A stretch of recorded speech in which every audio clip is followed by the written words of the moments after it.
क्यों इस महान कलाकार का अंतिम दर्शन करने बॉलीवुड से कोई नहीं आया? छोटा कद और सांवला रंग, लेकिन बेहद टैलेंटेड कलाकार। जब यह स्क्रीन पर विलन बनकर उतरा करते थे तो सभी को चौंका दिया करते थे। एक ऐसे कलाकार जो अपने नकारात्मक किरदार को कुछ इस तरह निभाते थे कि उनके लिए फिल्म फेयर अवार्ड में निगेटिव किरदार निभाने वाले कलाकारों के लिए अलग से कैटेगरी रखी जाने लगी। बेहद ही हुनरमंद और मंझे हुए कलाकार सदाशिव अमरापुरकर। कहते हैं कि बॉलीवुड में अपनी जगह बनाना इतना आसान नहीं होता, और अगर आप किसी ऐसे परिवार से हो जिसका बॉलीवुड से कोई लेना देना ही ना हो तो यह सफर आपके लिए और भी ज्यादा मुश्किल हो जाता है। लेकिन कुछ कलाकार ऐसे भी होते हैं जो अपने हुनर के दम पर इस सफर में जीत हासिल कर लेते हैं, और उन्हें में से एक थे सदाशिव अमरापुरकर। स्क्रीन पर एक ढाकड़ विलेन के रूप में दिखने वाले सदाशिव अमरापुरकर ने अपने हाव भाव और एक्टिंग से अपने सभी कैरेक्टर में जान फूंक दी थी। सदाशिव एक ऐसे कलाकार थे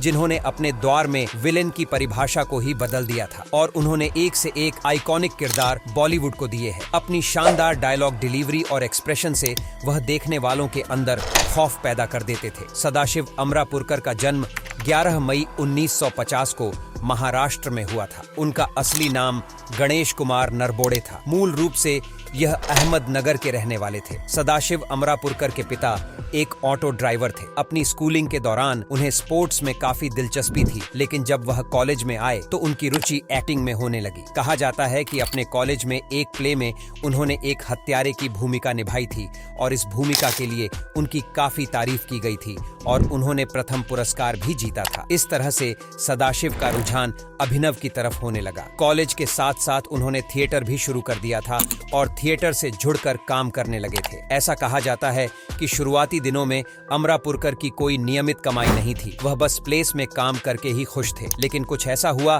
कि उनकी इस गैर जिम्मेदाराना हरकत पर उनके पिताजी को काफी गुस्सा आया। इस बात पर उन्होंने सदाशिव की पिटाई भी कर दी। लेकिन सदाशिव एक्टिंग को लेकर इतने ज्यादा संजीदा हो चुके थे कि उन्होंने अपने पिता के सामने बिना डर के यह बात कह दी कि वह एक्टिंग के अलावा कुछ और काम नहीं करेंगे और एक्टिंग में ही अपना करियर बनाएंगे। धीरे धीरे सदाशिव ने नाटकों में काम करके पैसे कमाना शुरू कर दिया। इस दौरान उनका मुंबई आना हुआ। उस समय उन्होंने कन्यादान नाम के एक नाटक में काम किया था। यह नाटक मशहूर लेखक विजय तेंदुलकर ने लिखा था। इसी दौरान विजय ने सदाशिव से पूछा कि मैं एक फिल्म के स्क्रिप्ट पर काम कर रहा हूं और एक रोल है, क्या तुम करना चाहोगे? इसके जवाब में सदाशिव ने तुरंत हाँ कर दिया था। इसके बाद विजय तेंदुलकर ने फिल्म के प्रोड्यूसर गोविंद नहलानी से सदाशिव की मीटिंग फिक्स करवा दी। गोविंद नहलानी ने उनके एक प्ले में उनका अभिनय देख अपनी फिल्म अर्ध सत्य में उन्हें कास्ट कर लिया। इस फिल्म में सदाशिव को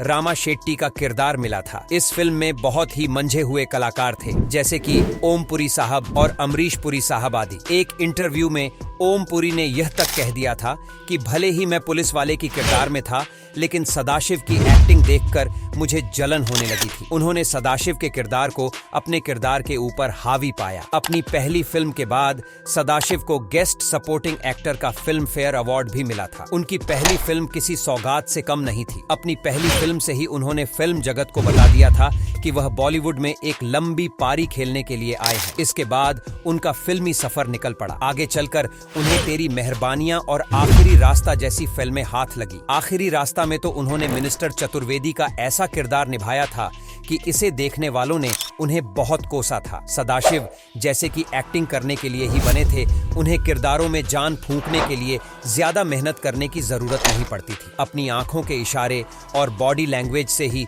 वह काफी रोचक तरीके से किरदार के साथ न्याय कर दिया करते थे। सन 1987 सदाशिव के लिए काफी भाग्यशाली रहा था। इसी दौरान सुपरस्टार धर्मेंद्र ने उन्हें यह बताया था कि वह उनके लिए काफी लकी है, और इस तरह 1, 2 या 3 नहीं बल्कि 11 फिल्मों में धर्मेंद्र और सदाशिव ने साथ काम किया हुआ यह था। उस समय धर्मेंद्र का फिल्मी करियर कुछ ठीक नहीं चल रहा था। उनकी फिल्में फ्लॉप हो रही थीं।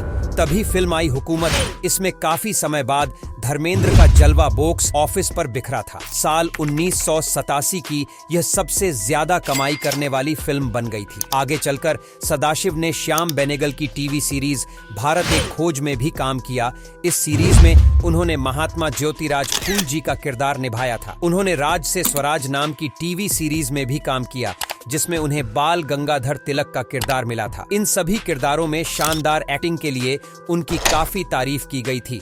सदाशिव अमरापुरकर के फिल्मी करियर में जो फिल्म मील का पत्थर साबित हुई वह थी सड़क। इस फिल्म ने उन्हें नकारात्मक किरदारों का बेताज बादशाह बना दिया। सड़क फिल्म में पूजा भट्ट और संजय दत्त ने काम किया था, जिसमें विलन के किरदार में सदाशिव को चुना गया था, जिसमें सदाशिव ने महारानी का किरदार अदा किया था।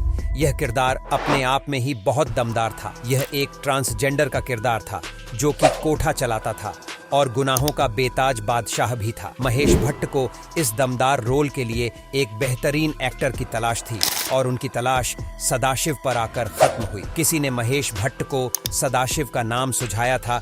किरदार के बारे में सुनते ही सदाशिव ने हाँ कर दिया था। कहा जाता है कि अपने अभिनय करियर के शुरुआती दिनों में सदाशिव किंचित गंधर्व नाम की औरत का किरदार निभाते थे। उसी प्ले को ध्यान में रखते हुए उन्होंने महारानी की भूमिका निभाई थी। ट्रांसजेंडर की निभाई हुई इस भूमिका ने जैसे कि उन्हें अमर कर दिया। बॉलीवुड में यह किरदार एक बेहद दमदार किरदार के रूप में याद रखा गया है। इस तरीके का रोल वापस से किसी एक्टर की झोली में नहीं आया। यह रोल इतना दमदार था कि उनकी अभिनय क्षमता को सराहते हुए फिल्म फेयर ने उस साल उन्हें बेस्ट विलन का अवार्ड भी दिया। आपको बता दें कि इससे पहले फिल्म फेयर अवार्ड में बेस्ट विलन की कोई कैटेगरी होती ही नहीं थी, लेकिन उस साल जब सदाशिव अमरापुरकर ने महारानी का किरदार निभाया तो फिल्म फेयर ने बेस्ट विलन नाम की अलग से कैटेगरी तैयार की और उसमें पहले अवार्ड दिया गया सदाशिव अमरापुरकर को। इस नॉमिनेशन को सदाशिव ने डैनी, अमरीश पुरी, राजा मुराद जैसे दिग्गज कलाकारों को हराकर जीता था। सदाशिव ने फिल्मों में कॉमेडी भी की थी, जैसे कि कुल्ली नंबर 1, इश्क, हम हैं कमाल के। आंखों में भी कादर खान के साथ उनकी जुगलबंदी काफी पसंद की गई थी। सन 2000 के आते आते उनका करियर ढलने लगा था। उन्होंने अपना रुख मराठी सिनेमा की ओर भी किया। सदाशिव के करियर की सारी महत्वपूर्ण फिल्मों को एक साथ देखे जाए तो अर्ध सत्य, सड़क, जवानी, हुकूमत, मान मर्यादा, आघात, नासूर, तेरी मेहरबानियां, कालचक्र, मुद्दत, खतरों के खिलाड़ी, दाना पानी, आखिरी बाजी, गोला बारूद, लश्कर, नाकाबंदी, आवारागर्दी, काफिला, किसमें कितना है दम, सनम हर जाई, है कौन वो, जय हिंद जैसी कई बड़ी फिल्मों में सदाशिव अमरापुरकर ने दमदार किरदार निभाए हैं। सदाशिव सामाजिक कार्यों में भी रुचि रखते थे। वह महाराष्ट्र में सूखा पड़ने पर पानी बचाओ अभियान से भी जुड़े थे। 2014 की फिल्म बॉम्बे टॉकीज सदाशिव की आखिरी फिल्म थी जिसमें वह कैमियो करते नजर आए थे। अगर उनकी पर्सनल लाइफ के बारे में बात की जाए तो सदाशिव का परिवार लाइमलाइट से दूर ही रहता था। परिवार में उनकी पत्नी सुंदरा कर्मकार और 3 बेटियां हैं। सदाशिव की शादी काफी कम उम्र में हो गई थी। अगर उनके अंतिम दिनों की बात की जाए तो स्वास्थ्य को लेकर सदाशिव काफी तकलीफ में रहे थे। 2010 के करीब उनकी तबीयत बिगड़ने लगी थी और 3 नवंबर 2014 को उन्होंने दुनिया को अलविदा कह दिया। वह फेफड़ों के इन्फेक्शन से जूझ रहे थे। उनकी आखिरी इच्छा थी कि उनका अंतिम संस्कार उनके गांव से ही किया जाए। दुख की बात यह है कि उनका अंतिम दर्शन करने रजा मुराद और गोविंद नहलानी जैसी हस्तियों को छोड़कर कोई नहीं आया। यह वाकई बेहद दुखद था, क्योंकि जिस एक्टर ने इंडस्ट्री के सारे सुपरस्टार के साथ काम किया था उनका अंतिम दर्शन करने कोई भी नहीं आया। लेकिन सदाशिव अमरापुरकर बॉलीवुड में अपने अच्छे किरदारों को निभाने और शानदार एक्टिंग के लिए हमेशा अमर रहेंगे और एक बेहतरीन विलेन के तौर पर उन्हें हमेशा याद किया जाएगा।